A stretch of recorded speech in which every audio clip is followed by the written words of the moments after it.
Hi, good evening. How you guys doing?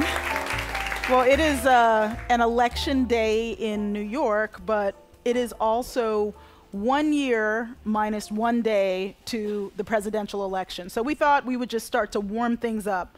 Well, actually, we can't really say that we started to warm things up because they've been pretty hot in this election, you know. I feel like he's a better politician now, but he's not being treated in the media, even by people who so-called support him, as a better politician. With me, as bad as things look for Obama, and based on history in terms of the high level of unemployment and just general frustration, I would say that he'd be favored. I think he'd be favored for reelection right now. I mean, I think it could be very, very narrow. I would be just totally floored by the level of intransigence that is taking place in Washington right now. The fact that adults can't come together for the greater good of the nation and put aside partisan concerns and talk about the morality of what we do. You know, what is morally right? Well, I want to bring up another one of our guests here. We've got Chet Y, who's the campaign director of Harlem for Obama. Why don't you step on up to the microphone? Good evening. How are you? Pretty good, pretty good. So as you're listening to all this, we're having a wide-ranging discussion, and I want to get back to the whole question of structural reform of politics, because as much as I myself would be eager to see structural reform, I don't see it happening anytime soon, but we'll get back to that. Good luck with that. Yeah, so within the structure that we have now, obviously you've picked your candidate, President Obama. You're out there working on getting Harlem energized. What are you putting out in terms of messaging, and what are you getting back in terms of response? Well, we have done this analysis of what we did wrong in the last 4 years, and everyone's talking about giving Obama this litmus test, and especially progressives.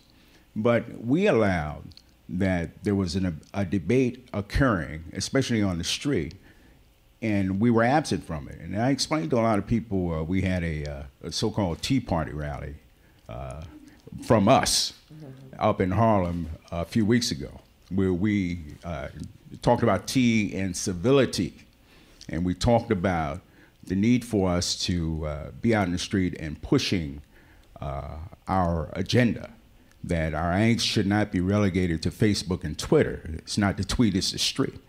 And we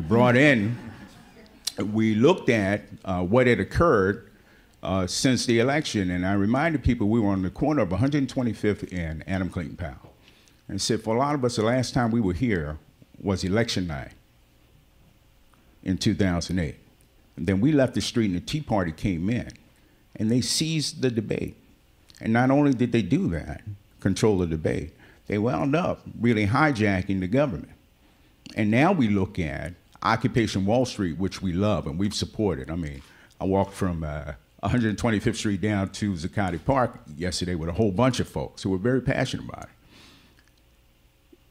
it. With Occupation Wall Street, they have also entered the street and changed the debate, at least seized the debate. And the discussion is about, what they're doing. And, America has had a chance to really vent its angst through them. And we see a lot of possibilities in that. And we had to remind people, especially up in Harlem, that Occupy Wall Street isn't the genesis of this kind of action. Before there was an Occupy Wall Street, there was an Occupy lunch counter. There was an Occupy front of the bus.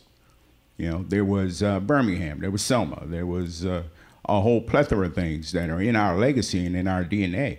So it's natural for us to be out in the street pushing agenda.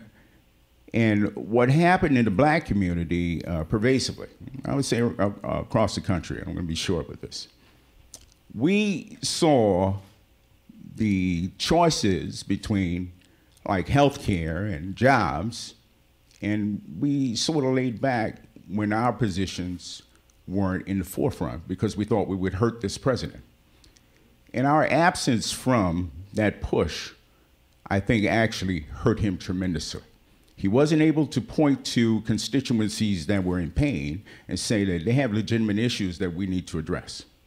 Well, but I do remember, the Congressional Black Caucus basically all but picketing the White House at certain points. I mean, in the last CBC weekend, there was a whole jobs initiative that was laid out by the Congressional Black Caucus that was very challenging of the president. So do you find that? Well, it's not so much just challenging the president. It's challenging, the Congress itself. It's being there when legislation is being debated, and we weren't there. So I think you're making a really interesting point about what happened after the election, where you said, the Tea Party came into the street and the Obama side wasn't really in the street. And I've puzzled on this for a long time. What happened? President Obama ran an amazing campaign in 2008. He had 13 million email addresses. That's 1 out of the 5 votes that he got. He had 4 million individual donors. He had 2 million people on his website, mybarackobama.com. The day after the election, the phones were ringing in Chicago. What do you want us to do? What do you want us to keep doing? And there was no plan.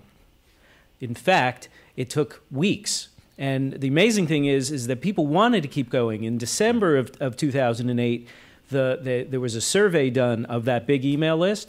500,000 people said they wanted to be involved and engaged in helping the president move his agenda, and 100,000 of them said they wanted to run for lower offices.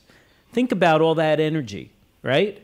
And my question has been, why didn't they do something with that until much, much later? Much later, they rebuilt an organization. Well, here's the dynamics of that. Yeah. Right. Pervasively through the country, the big cities, the campaign itself was run by grassroots organizations. A lot of them made the mistake of shutting the door November 5th.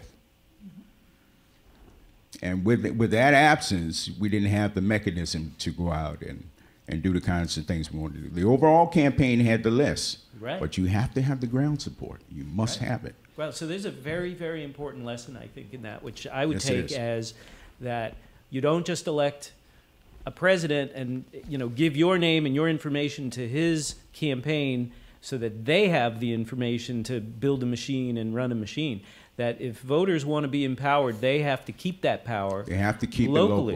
It local. Right? If only, all politics is local. Yeah, if only they had some kind of, chief community organizer that could have marshaled all of those people together. They do have one, don't they? It's the president. His name was Rahm he's Emanuel, yanking your as chain. you know, the well-known community organizer, Rahm Emanuel. But that's a big problem for the president, though. That was a huge lost opportunity for him, because if you look at the polling data that's coming out, he has lost a large segment of those early supporters of his, particularly the young people, because they're frustrated. There's no jobs. Well, Someone really mentioned it depends earlier. on which data and how recent the data is. Just that you're reading looking the at. polls If you the look at last the few data weeks. today, that's not true. That's not exactly true. I think when Dan says lost, not necessarily meaning that they're going to be voting for Republicans. May not vote at all. But they've sort of kind of dropped out of the process, and they need to be re-engaged. I think that's what you were saying. And the engagement is incumbent upon us. We have to, we made a mistake when we brought people into the process by not explaining to them that between elections,